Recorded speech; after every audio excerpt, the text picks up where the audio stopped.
give you just a tiny little bit of background info about Todd and I, so that you are familiar with us. I'm just going to go ahead and clear this. We are brother and sister. We are siblings that work together. Kind of crazy. We get a lot of reactions from people who are like, how the heck do you guys do that? But we do it. Todd started his own recruiting company. He came from corporate recruiting, started his own recruiting company about 7+ years ago.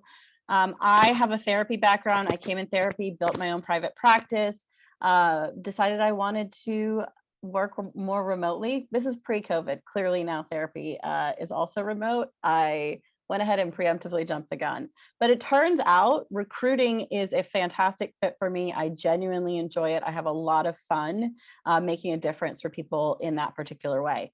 What I can tell you about Todd is he's mentored a lot of different people, including me. We really want to take this system and give you guys the insider tips, the hacks, the ways to really make this work. So many of us, well, for Todd, coming from a corporate recruiting background, all those checks floating in, none of them really all going to him. So this is definitely different. This is for real connected to financial freedom. Todd, anything else you want to ping on that before we dive into the content? That was really well done. Great intro, Thank Kate. Thank Thank you you. so much. What do I want to share? So before this call, Kate and I did a grounding of what's most important. And what's most important here is this isn't about her. This isn't about me. It's about you guys. So it's about us showing up as powerfully as we can and sharing what we have learned that we think will benefit you. My other goal here is to get you guys connected. So that's the other thing that I'm going to do. Quick question to anyone out there. So just because you guys probably know Zoom better than I do, and obviously I barely can, put my pants on correctly. Like when I'm doing a screen share, it's like hard to go back to add people in. Does anyone know a way to like toggle that quickly? If you do, drop it into the chat because I'm not necessarily perfect and I admit my flaws, and now we know. So if anyone knows how to do that, drop it in. Okay. Without further ado, Kate, anything else you would add to that? Nope. Let's rock and roll. Okay. Cool. I am going to do a screen share. Thank you, Kate Virginia. host. Yeah, Kate, let's do that. Let me switch to having you be the host. Okay, Thank let me you, switch Virginia. to You're my new favorite person in the entire world.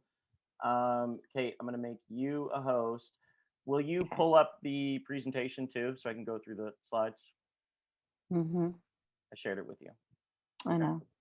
Cool. While you're doing that, you let me know when you got it pulled up, Kate. I'm going to go ahead and just dive in and then we'll switch hosts. Cool? You can just do it. I'm good. Okay, you're good? Mm-hmm. Okay, cool. How do I do this? Where are you, Kate? There you Thanks are. for bearing with us during our lovely tech issues.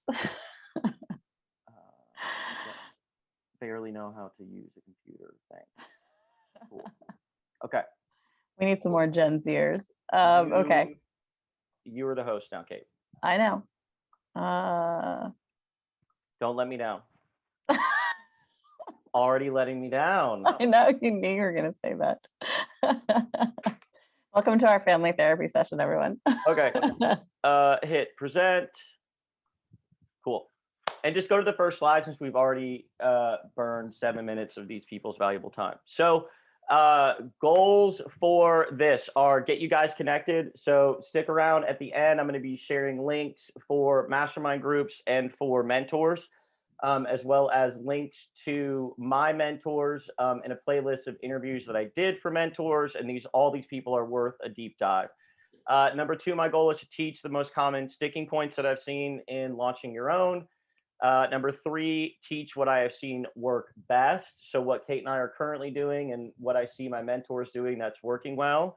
And then drop questions in the chat as we go. I want to make this as applicable as possible. So with each slide, as you have questions, just drop them in the chat. And at the end of the slide, like we'll just, live riff on whatever you guys want to know. Cool? Cool. Next one, Kate.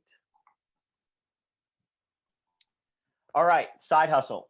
So I want to talk about this real quick. And I see a lot of people doing this, and it's not the best way to go about it. So Kate, if you could put the screen on speaker real quick. So I see a lot of people, they go to launch their company and they want to do a side hustle. And I want to be straight up here. So you want to operate with integrity. And the way that you start your momentum and the way that you start your company and the way that you treat your current relationships is going to feed directly into when you go off on your own. So like that slide said, if you can be honest, if you have the privilege of being honest with your employer that you do want to go off on their own, like on your own, and you think that they are going to support you in doing that, I recommend doing that. And part of that is taking ownership and treating people that you're already connected with right. And what that looks like is when you leave, making sure that you're not leaving a dumpster fire behind you because your reputation will, like, people will know. So if you're working with an employer, making sure the clients are taken care of, making sure that they're taken care of, and making sure that you're exiting it in a way that they would recommend you when you're launching and you're trying to get new business. And if they ask about who you just worked with, like, they would give you a solid recommendation. As far as if they aren't, and I understand not everyone is like super nice, and I understand, not everyone operates with integrity, and I understand that that's not always an option. Like, I get that. I'm not saying that you have to be open and honest with your employer. If you can't, your weekends are yours, your nights are yours. I really recommend against, like, respect your non-compete. Um, just respect your non-compete, respect the fact that you have candidates and clients that you're working with at your current. Don't touch it. Just telling you, I've seen people do it and it just burns them on the back end. Like, just do right. And that's one thing that I've seen in the recruiting community. There's a lot of people that they just take and they focus on them and what they can get, and they screw clients over and they screw teammates over. And that doesn't work long term. That catches up. So as much as you can, if you're starting on a side hustle, do your best to do right, because that reputation, that integrity, that trust, it's going to follow you, and you want it to be good and you want it to be positive. So that is it on side hustles. Just, I felt like it was important to say. I just feel like if people do that, if they launch with integrity, then it just, the way you treat the world treats you back, and it's good for you. So Kate, next slide, and I will stop ranting. I'm not perfect. I make my mistakes too. I'm just sharing what I think is important. And then lastly, if they trained you for a year, try to give them back that time. Okay, pricing growth path. So this is the path that I've seen most people take when they launch. If you have questions about this, drop it in the chat and we'll do a live riff at the end. So needing at least a 6-month runway. The way that this looks is people lowering their expenses and making sure that they save, that they have enough bandwidth. You don't want the financial stress on top of already needing to execute. So doing a side hustle as long as you can while you save money so that you have some breathing room, going out and getting clients, finding the candidate, closing the deal, and then actually getting the check from the client. 6 months, you want that saved up so that you're good and you're not, gaining more wrinkles and losing hair along the way.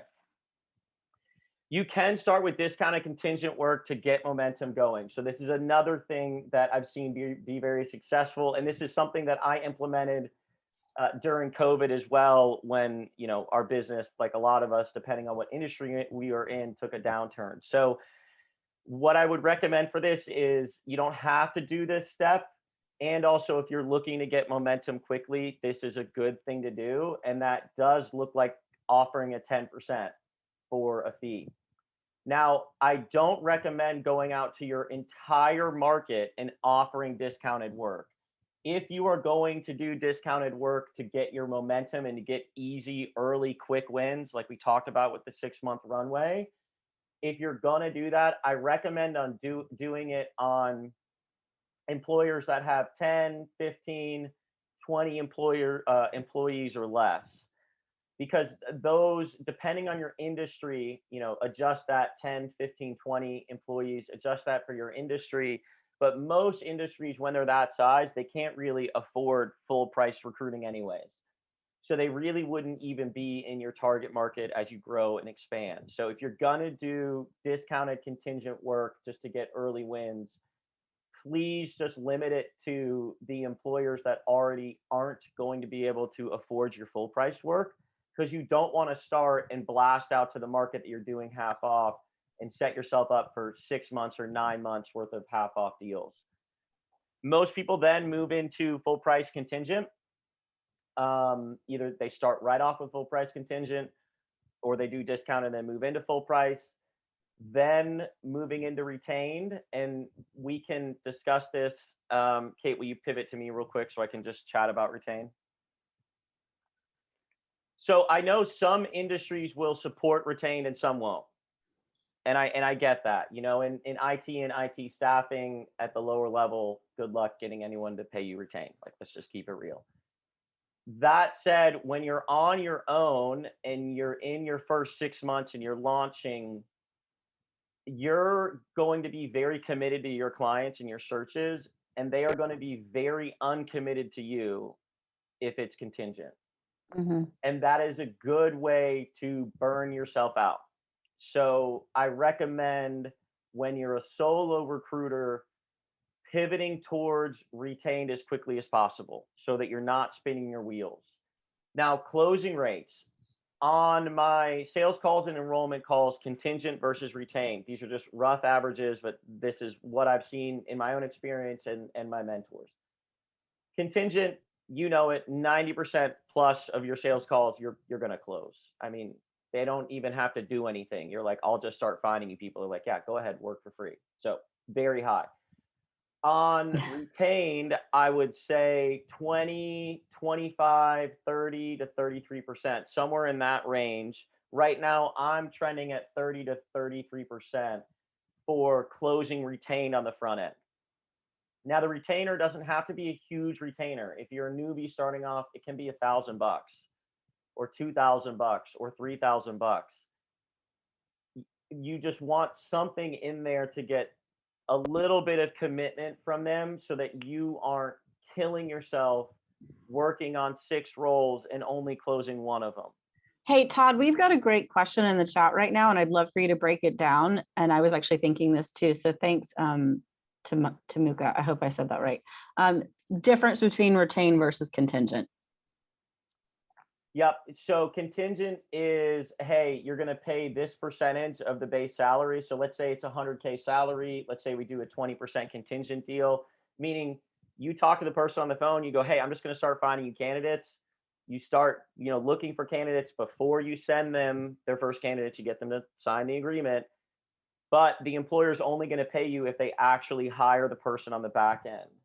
Retained is, I go, in order to start this search, it's going to be $1,000 or $2,000 or $3,000 or 4 or 5 or 6 or 7, depending on the level of role that you're working on.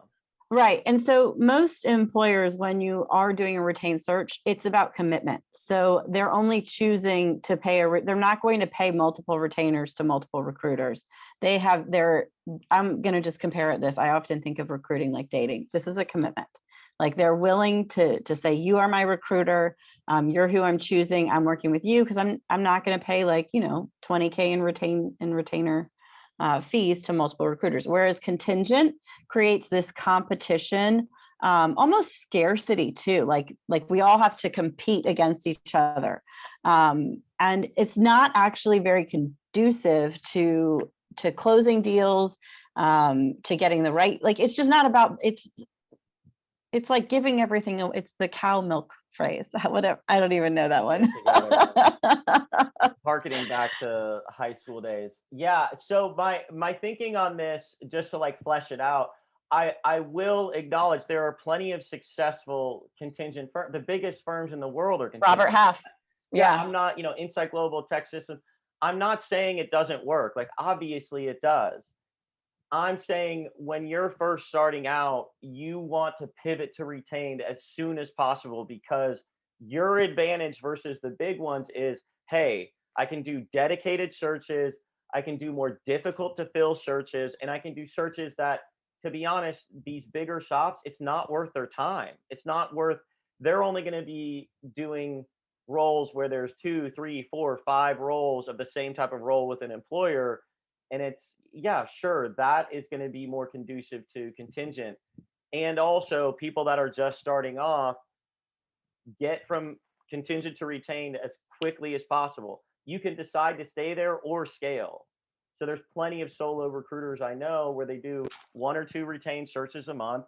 They make fantastic money. They don't run around like a chicken with their head cut off working on a bunch of roles that isn't going to pay them anything. And I also have very successful mentors that run contingent shops. And it's like, sure, once you're doing 3 or 4 or 5 million in revenue, it probably makes sense to switch back to contingent. At that point, you're doing more of a volume play versus more of a boutique search play. And also, that's the growth path that I've seen be most successful. Cool. If you guys have any questions on that, I'm more than happy to talk ad nauseum, as we could already probably tell. Yeah, quite chatty. Super quick question. Do you offer discounted % rate of salary on retained clients? I don't do a disc. So my thing is, like, people will try to beat you up on price, and it's like, listen, if it's going to be good business for you and I will talk to you about a discount. Let's get the first one done. Let's go on a date before we get in bed together. You know, like, let's get to know each other and make sure this is good before we just hop on into marriage. It's like, because I see too many people try to front load it and like, well, this and this and this. I'm like, stop. You may not even like working with me. You may decide that, you know, like, just make sure I'm going to be good at what I say I'm going to do before you even worry about that. So cart before the horse. So great question. You guys have other ones, drop in there. I want to, like, just hammer through these because, again, this is about getting you guys as much information as I can that I think will help. Kate, next slide, por favor. Right, moving along. Okay, first phase. So I'm just going to get through this real quick. If you have questions, drop. So first phase means before you scale beyond you. So, like, you have your own practice launched, you're you know, a company of one. What does it look like? So most people, it's solo recruiter, retained or contingent search. They're doing around 150 to 400K, working 25 to 40 hours a week. Obviously, the ones that I know that work less are making a little bit less. The ones that work more are making a little bit more. 1.5 to 3 months of vacation on average. More advanced level of outreach, and we'll cover that to hit 200K plus. Even very basic outreach, you're hitting 100K pretty easily. No cold calls needed. Those are optional if you are willing to do them. They are fantastic. They're a great biz dev tool. I've seen plenty of people launch without doing any of them. And then to scale beyond this, it is going to be bringing a recruiter or two onto your team. So this one's quick. I just want to get you guys an idea of, you know, what is the first year or two look like when I'm on my own. This is what the first year or two looks like. Kate, next slide. Thank you.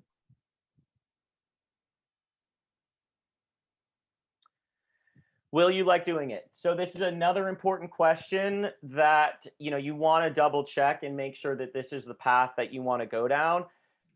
The first two, you guys are all recruiters, so you already get it. You're spending most of your time interviewing to find the right fit, you know, basic career coaching, career counseling, just making sure it's right, and putting together a strategy for outreach and messaging. The last 3 bullets are going to be the things that you're doing more and more of as you go off on your own. So when you go off on your own, the other 2 buckets you're going to spend a lot of your time in is doing consultations with clients. So, you know, doing your client meetings and then putting together your outreach and your marketing for clients.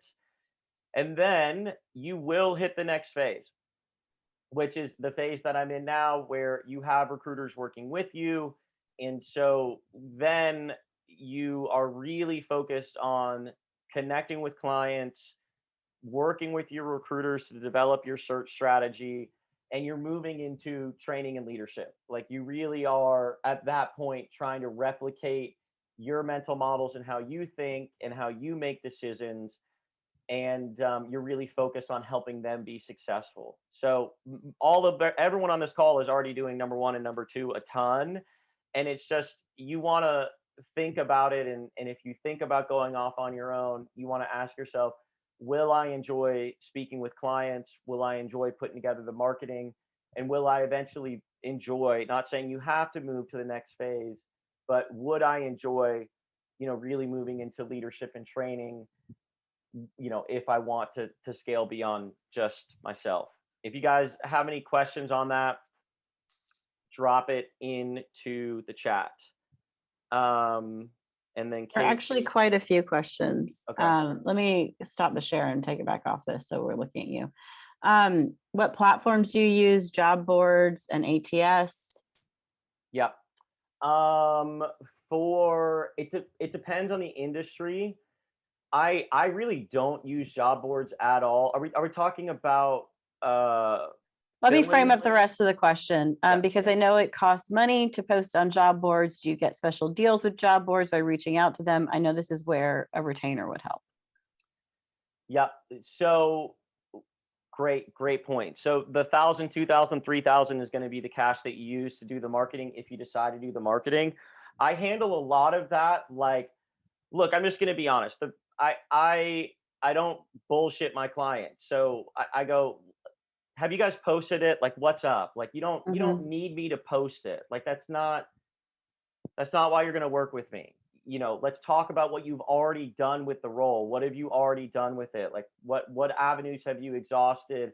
And it's really getting to the point that they're like, okay, I need to use someone to go out there and search it. Yeah, think of it like being a consultant. You're coming in, you're examining, you're analyzing what have they done, what's working, what's not working. You're looking at candidate flow, I mean, I get on the phone with folks, sometimes they haven't even posted it yet. And I'm like, well, post and I'll follow up in 2 weeks because we'll have some data then. Like if you can get a hire and you don't need me, that's great. We can connect in the future. That's also, just to be clear, some people, like, I'll talk to them and they're like, I don't want, and I'm like, and if you don't want to do it, I'll handle it. Like, I'm like, if you haven't posted, like, for sure, just like get the quick win, get the easy win. At that point in my rapport with the client, I have an idea. Maybe they just don't want to do it. They just want someone. We had a client that we had a call a week ago, and he was just like, I don't want to do this. And I was like, I got it, man. It's all good. Like, I will get it all done. The only job board I use at this point really is, and I'm not on the IT side, so I use Indeed, and I'll take the retainer money. I will post, and I just leave it running in the background as like a parachute, kind of like just like a pull in case of, like, if everything else isn't working. I will do that for individual contributor roles. I generally don't do it for the management or the executive. Well, maybe the management. For sure, not the executive roles, but the management roles in the IC, I'll put it on Indeed. I don't like using LinkedIn because LinkedIn's like 275, like right off the rip, whereas Indeed, I can kind of test the market a little bit. But that's my approach to job boards. Like, I'll put it in there as just insurance for the client. Right. So I've got more clarity on this. Really, you can use Sales Navigator or Recruiter Lite. Those are two really great tools. Yes, they do cost money, but that's when you're recruiting, you're hunting, you're looking for people. And like Todd and I often work on like these crazy unicorn roles where it's like a pie in the sky, yeah, we'll find you. Like, I mean, if I have to pick up the phone and call people, I will call people. But how am I going to find them in the first place and know that they look like a good quality candidate? I'm either using Recruiter Lite or I'm using Sales Navigator. So those are two really great tools. I'm sure we can also pop in if anyone else has any other recommendations that they absolutely love. I can tell you Sales Navigator is great because it is keeping costs down, especially when you are looking to go out on your own and start building. I hope that answers that, Virginia. Let me know if it doesn't. We can ping back. Second question, what is your take on working split boards to start? Is it a really good idea or a waste of time? And this is from Olivia. Olivia, great question. I do not like it. So I could be, and I might just be a weirdo, and you can just take everything that I'm going to share today with a grain of salt, right? Like, run it through what you know to be true and what you've experienced. Um, I I don't like searching on searches where I haven't talked with the client one on one and got a feel for their personality, how they view the world, what they value, what they're looking for. I it just feels like such a shot in the dark where I'm like, okay, I don't know these people. I've never talked to them before, and I could be like too like touchy feely, like that's fine. Some people are like, more just, look at the thing and just figure it out. For me personally, I've done them. I am not a fan.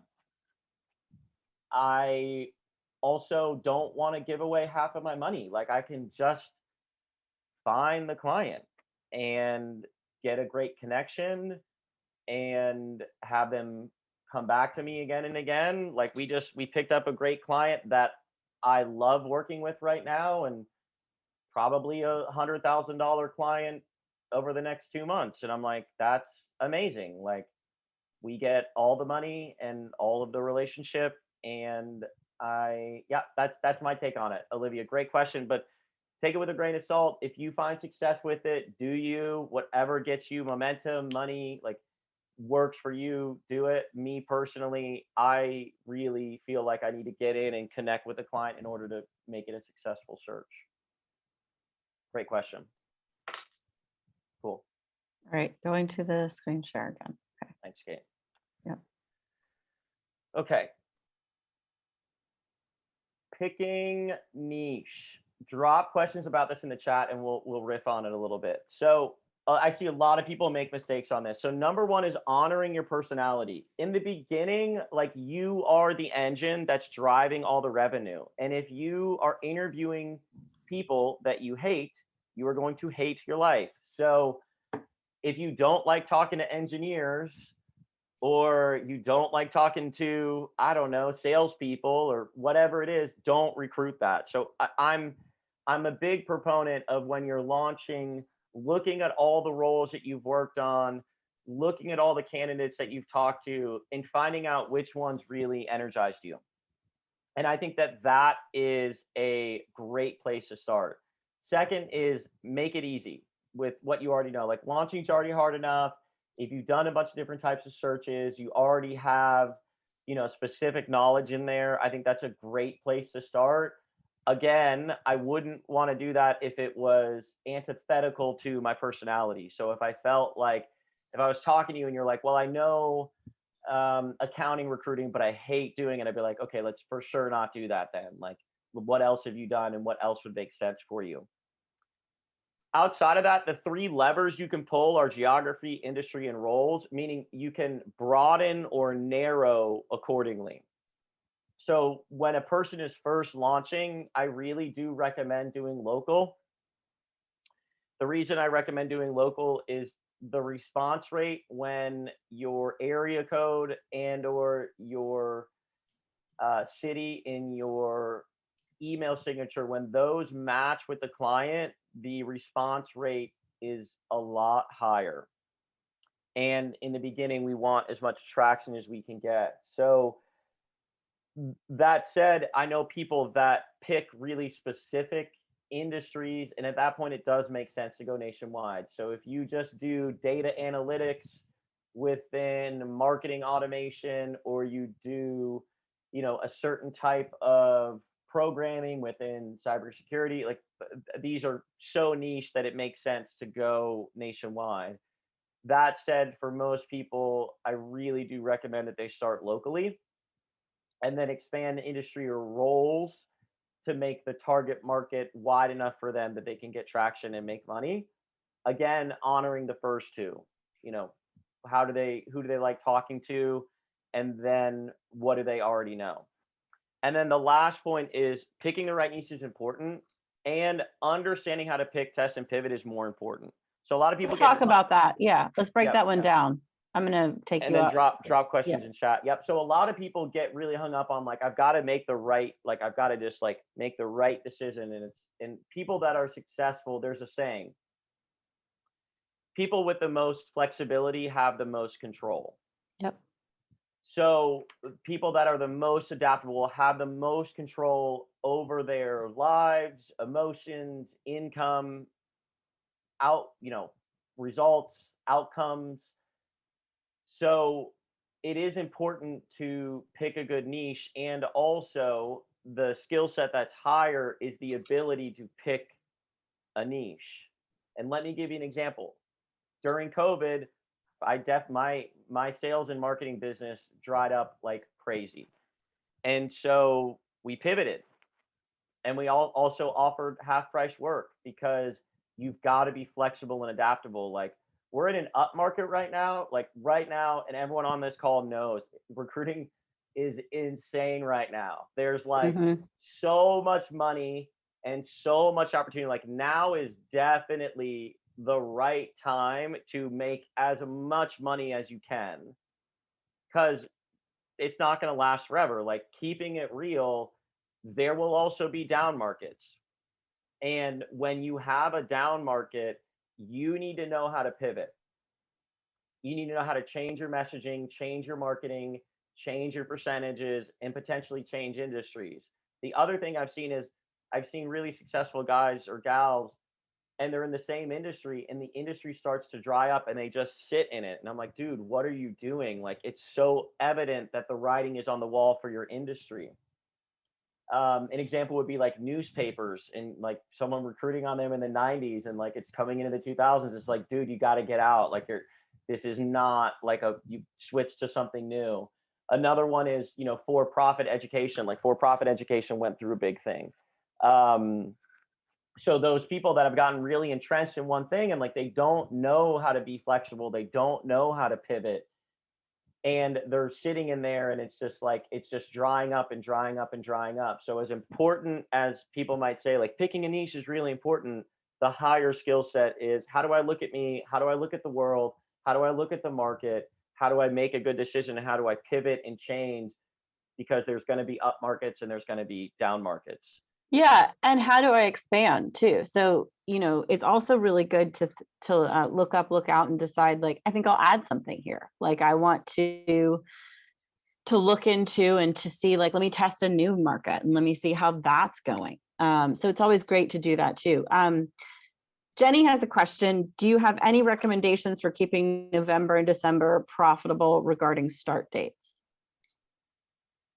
I mean, so right now, like the up market we're in is crazy. So normally I see a slowdown around the holidays. I do not see a slowdown at all. I will say, Not even remotely. Like, we are like, slammed. it's It's slammed. crazy. Like, Yeah. it's crazy, which is part of the reason I was like, we should just do this webinar now. Like, this is like, if I was ever going to tell someone authentically that they should start, now is a time where I'd be like, there's bags of money to be made, and it's not always going to be that way. Like, it's like shit happens. No. So And that's where smart budgeting comes yeah, in. like, you want to, like, a part of riding out the down markets is making sure you take advantage of, like, when they're good. Like, when they're good, Yep. it's like, yeah, get on it. Like, it's not, you could start and have a 20, 30, 40, 50K month, like, super quick.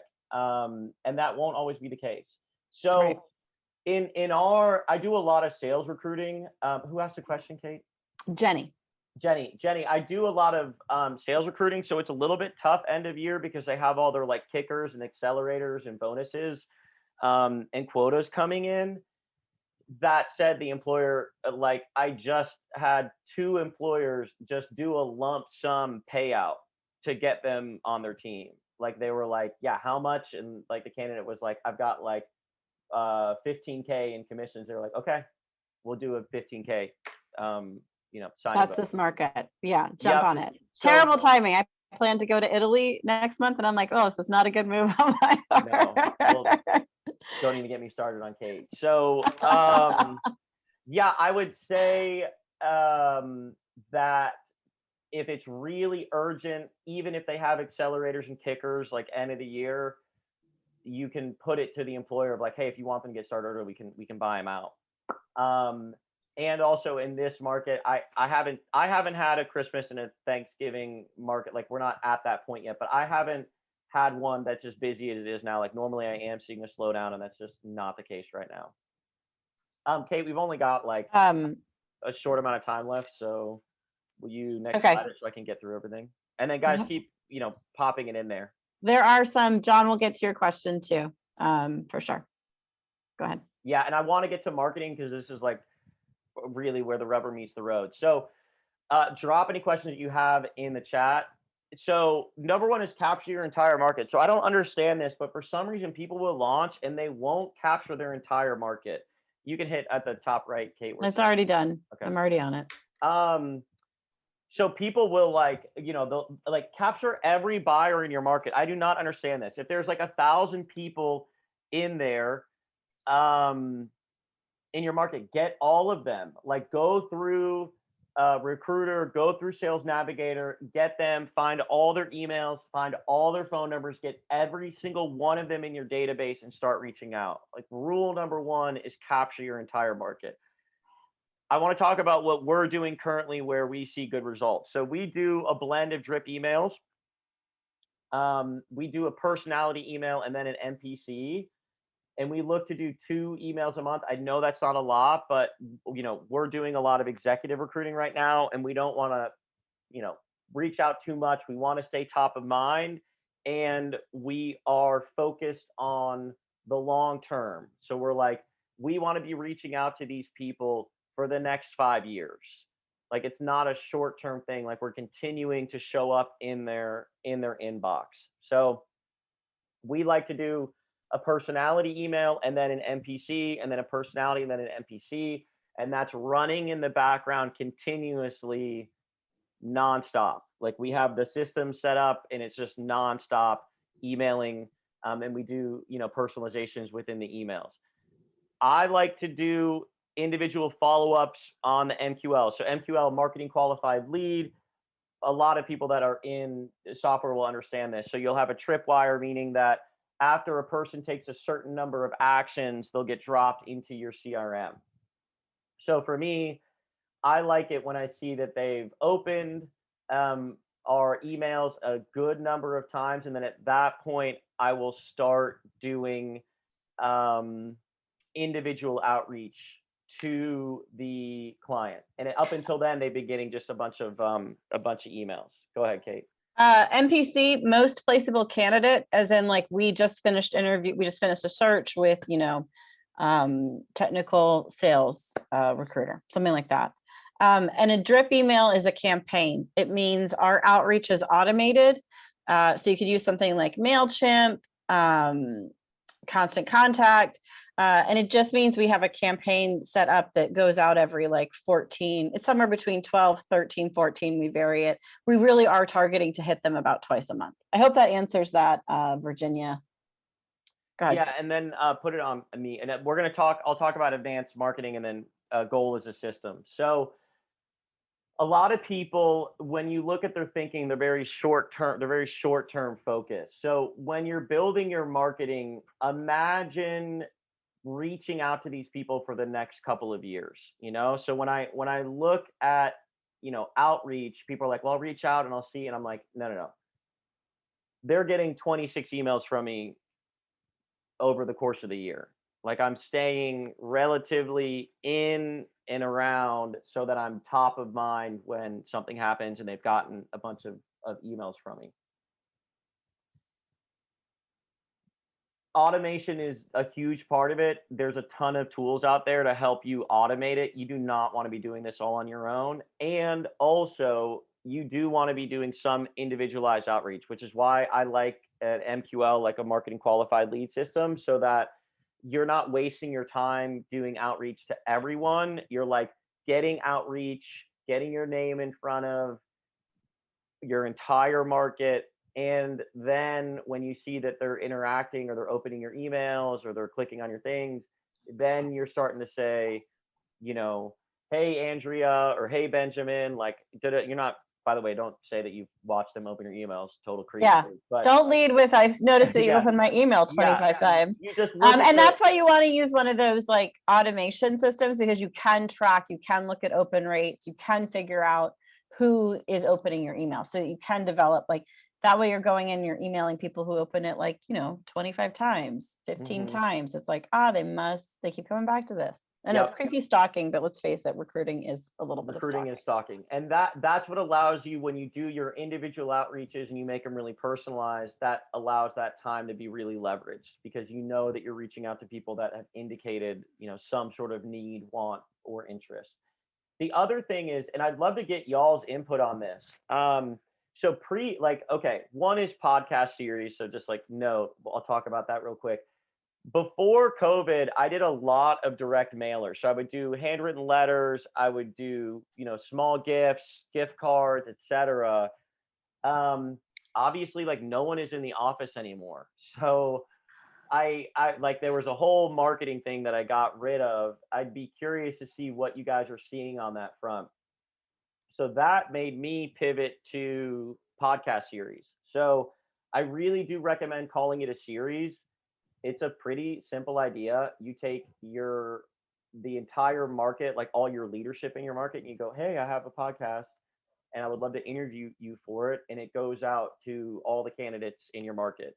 And it's easy enough to like scrape all the candidates and to get their emails together. And now you're giving them a direct audience, and the employer's like, "Oh yeah, I would love to get in front of." And now you're in an hour-long conversation. And then now you're serving that up to candidates. You're serving it up to the other higher ups in the market. I really do recommend calling it a series. That way it can be a standalone. That way, if you only do 5 or 6 or 7 or 8 or 9 or 10 interviews, it can still be like a timeless marketing piece. Like, it will still be there. That was a really good strategy. Like, the open rates and the reply rates and the amount of Huge. connections, like, huge, like Yeah. 3x, any of the other marketing that was currently being done. My caveat there is, people are so busy, they're not going to watch your entire interview. What you do is So you do make like it small. you make it small. So you make like a 20-25 minute like rapid fire thing, and then you clip down a 60 or 90 second that you think is going to appeal to candidates or appeal to other leaders, right? So that you can go back out to other leaders and be like, "Hey, I interviewed, the CTO at such and such, or the CMO at such and such. Here's a really valuable insight that they had." And now you're top of mind. You're in their, you're in their inbox. You're in the ethers. But I do have to say, no one's going to watch the full 20 minutes. You call it a series. Now you're able to post it on LinkedIn. Now you're able to do these small things. You're able to share it. All of this is marketing that's running in the background. John has a question. Mhm. Is it better to cast a wide net for industries at first and see what sticks, or start skinny and try different things one at a time? If so, how do you know when to persist or pivot? Yeah, for sure. Great question, man. I would be concerned if I had anything less than, maybe 3,000 contacts to go after. So if I'm looking in a niche and I'm picking a niche and I'm like running my various search strings to see, how many buyers, buyers being hiring managers, are in the market. So for me, I'm going to expand industry, roles, or geography to make sure I have that number, so that I'm queuing up all of those and they're getting outreach from me. They're getting NPCs or podcast series or anything else that's getting me a good number of client conversations. I would be looking at that number. I'd be looking at the number. And when you do your search string, you can just add it up. And I would just add another industry or add another geography until the total is adding up to about 3,000. 3,000 is enough that if you're serving up, one email every 2 weeks and you're staying in touch, you're going to have plenty of business. Okay, Jasmine asks, how do you figure out that number? You can do an industry specific search and pull hiring managers. You could pull VPs. You could pull CEOs within and you can tweak things like size of company. I hope that answers. That's how we get our Yeah. And before you go, Jasmine, before you go down the rabbit hole of like trying to perfect the search, you guys know there's a filter for seniority level. So I can just run industry, put the title that I'm looking for, and then, hit the seniority level and just get a feel. and I'm looking for that number. I don't need one search to be 3,000, but it's like, okay, if this one has 250 and then this one has like 700 and then this one has 1,000, like as long as it kind of comes towards that number of 3,000, I'm pretty comfortable launching with that. I mean, that's a sizable enough market that if my email automation is going, I'll be fine. Eventually, like this snowballs, you know, you start getting repeat business, you start getting referral business, you start getting people that come back, and that will snowball into enough for you and a recruiter or two. You for sure, and then probably another full-time recruiter. Good question. Selling and enrollment and drop questions you guys have in there. I'm just trying to make sure. Be aware of time. So trust and integrity first. This is foundational. So a lot of people don't get this. Like they'll be like selling, they'll be like, why aren't they working with me? And I'm like, okay, like, are they trusting you? You know, trust and integrity, these things that like float in the background that people discount, that without it, nothing gets done. And an example is like, why are referrals so easy? Like, why are referrals like you immediately close? It's like, because the trust is baked in. Like they have already been referred to you. So the trust and integrity is there. And that's why it's so easy to close referrals. So you want to be mindful when I look at, you know, my closing or my enrollment or my sales call, the first thing I'm asking is like, did I feel and perceive that they trusted me and they felt like I had integrity? So one way to accomplish that is starting with the bad, which makes everything else more believable. So just like in the other one, be honest up front and concede what you don't know. So Kate, pivot back to me just real quick.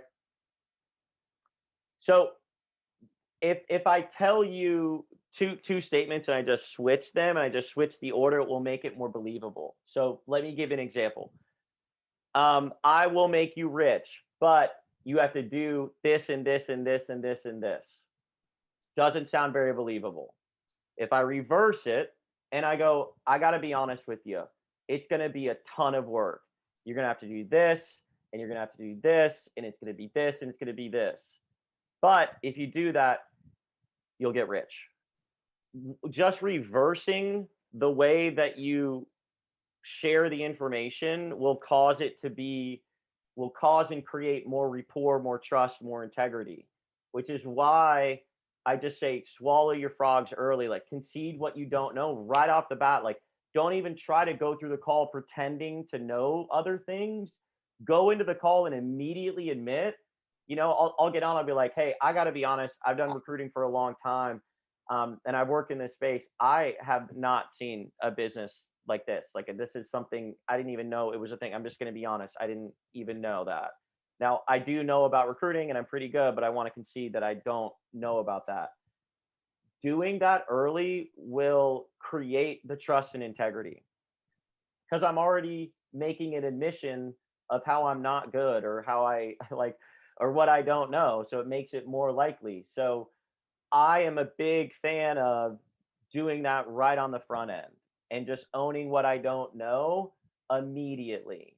And that way, when I do share what I do know and I am good at, the person's like, okay, I mean, I think this person will shoot me straight. So that's why I really recommend to install that trust and integrity to just get on. I mean, do your small chat first. Like, don't go right in. I don't know anything, but like, do your small chat and get to know them. And also put yourself in their shoes and think about what they're questioning you're good at. And then go ahead and own the things that you aren't. So that way everything else will be good. And that will mean that sometimes you don't close the first sale, you know? So I've had it where I'm like, hey, I'm going to be honest. I have not done this type of search before. Like straight up. I've done these other ones. Like I haven't done this one before. I am competent. I am capable and I haven't done it. Now they may say, hey, we really want to go with someone who has done it. I'm like, I totally get it. And people will be like, you lost that sale.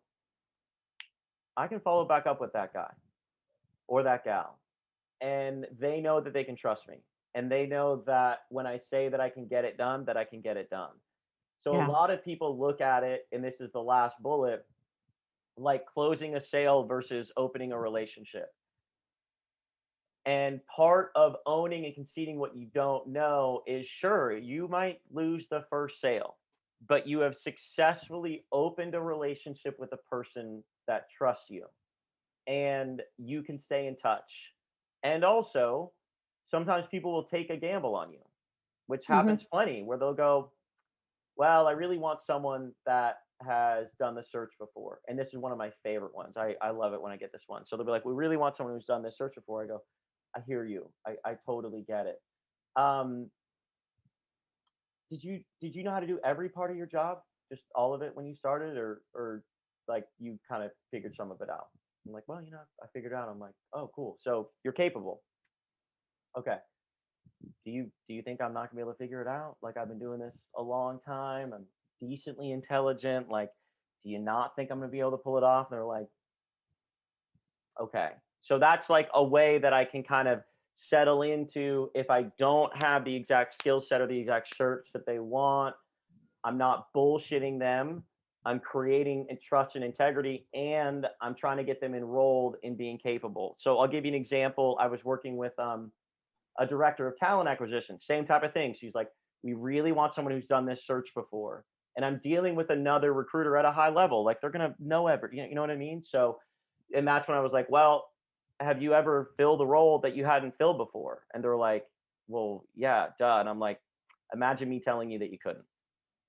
Hmm.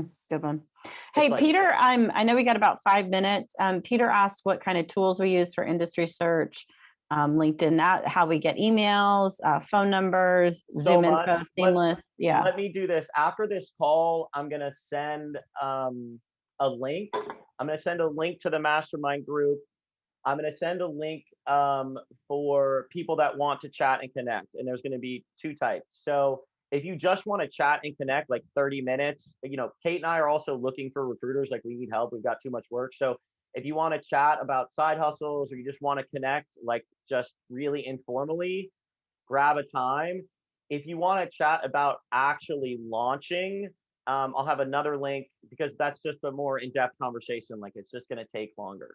And so, I could spend another hour just talking about tools. There's like 50 different ones I've looked at. There's like We did a lot of way, tests. way more, so many tests. At this point, there's like 7 different ones that are my go-tos.